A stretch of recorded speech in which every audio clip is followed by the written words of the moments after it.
आज उत्तर प्रदेश के प्रयागराज में हिंसा के मुख्य आरोपी जावेद बम का घर बुलडोजर से डंप कर दिया गया। यूपी में पत्थरबाजों को मिला संदेश साफ है, अगर घर से पत्थरबाज निकलेगा तो घर पर बुलडोजर चलेगा।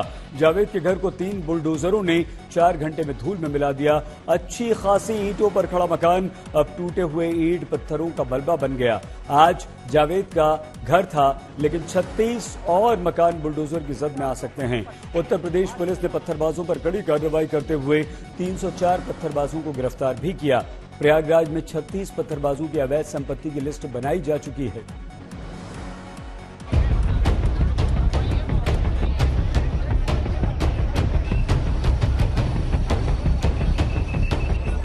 यूपी में पत्थरबाजी का इलाज बुलडोजर की हैवी डोज देकर दिया जा रहा है।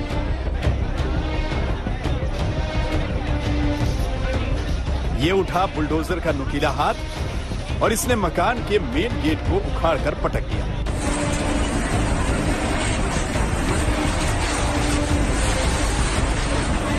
ये मकान प्रयागराज हिंसा के मुख्य आरोपी जावेद बम का है। वैसे हिंसा की प्लानिंग करने से पहले जावेद ने इस कार्रवाई की अपेक्षा नहीं की थी, लेकिन हिंसा के मास्टरमाइंड होने का टैग लगा तो अवैध संपत्ति के खिलाफ रात में पीडीए ने नोटिस जारी किया और जब अगले दिन सुबह 11 बजे तक मकान खाली नहीं किया गया तो बाहुबली बुलडोजर मैदान में उतार दिए गए। जावेद मोहम्मद के घर पर सीधे तौर पर देखी जा रही है और इस गेट को ढा दिया गया है। ये गेट जो है एक ही झटके में यहाँ पर गिरा है और आप देखिए किस तरीके से एक्शन हो रहा है। योगी सरकार ने यहाँ पर जावेद मोहम्मद के खिलाफ एक्शन किया है और आप देखेंगे तस्वीरों में, यानी कि आप समय नहीं दिया गया। एक मकान, 3 बुलडोजर और 4 घंटे में सब कुछ साफ हो गया। अब यहाँ धूल और मलबा है।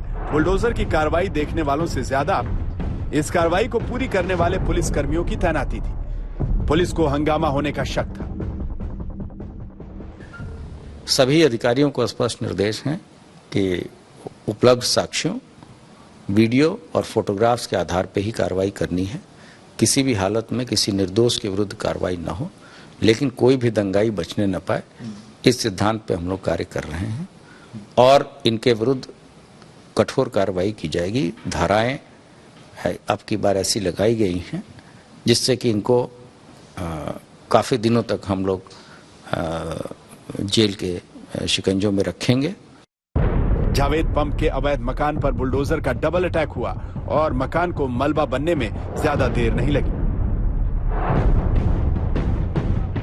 1.5 घंटे से लगातार ये कार्रवाई चल रही है। तस्वीरें सीधे आप देखेंगे, मकान के दाहिनी तरफ हम मौजूद हैं और दाहिने हिस्से को अब तोड़ा जा रहा है। लगातार जो है ये कार्रवाई चल रही है। 1.5 घंटे के समय में अब तक काफी हद तक लगभग 30 से 40% तक इस मकान को क्षति पहुंचाई जा चुकी है। लेकिन बड़ा मकान है, 2 मंजिला मकान है और इसके पिलर्स को टारगेट करके धीरे धीरे इस मकान को ढहाने की तैयारी होगी।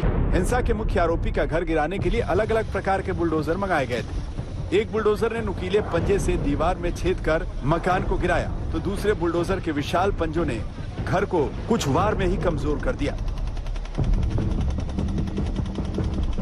शुरुआत में 1 मशीन आई, फिर 2 हुई और बाद में फिर चूंकि मकान इतना बड़ा था तो उसको गिराने के लिए तीसरी मशीन आई, जो पिछले 1.5 घंटे से लगातार यहाँ पर कार्रवाई कर रही है और 90% तक ये मकान यहाँ पर अब गिरा दिया गया है। 4 घंटे के अंदर बुलडोजर की कार्रवाई ने पूरे मकान को टूटी हुई ईंटों का पहाड़ बना दिया। आपको ये 2 तस्वीरें देखनी चाहिए। पहली तस्वीर बुलडोजर की कार्रवाई से पहले की है, जब मकान के मेन गेट पर नोटिस लगा था। पूरा घर सही सलामत नजर आ रहा था। और दूसरी तस्वीर 4 घंटे बाद की है। ऐसा लग ही नहीं रहा कि यहाँ कोई मकान था। पूरे मकान को यहाँ पर अब निस्तनाबूद कर दिया गया है और ये पूरी तरीके से यहाँ पर अब मलबे की शक्ल में दिखाई देता है। दावा किया गया था पहले ही कि अपराधियों के खिलाफ योगी सरकार का बुलडोजर चलेगा। कल मुख्यमंत्री ने कड़े तौर पर इसके आदेश दिए थे, नोटिस चस्पा किया गया था।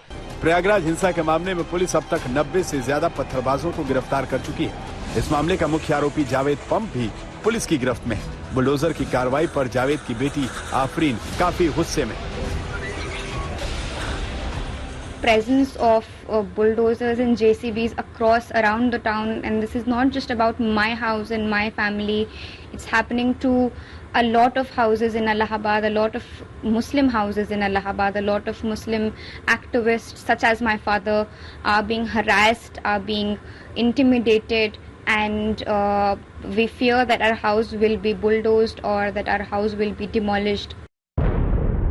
हालांकि पुलिस का कहना है कि हिंसा के मास्टरमाइंड जावेद को अपनी बेटी से हिंसा को लेकर टिप मिलती रही थी।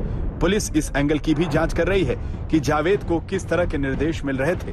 इसके लिए उसके फोन की फॉरेंसिक जांच कराई जाएगी।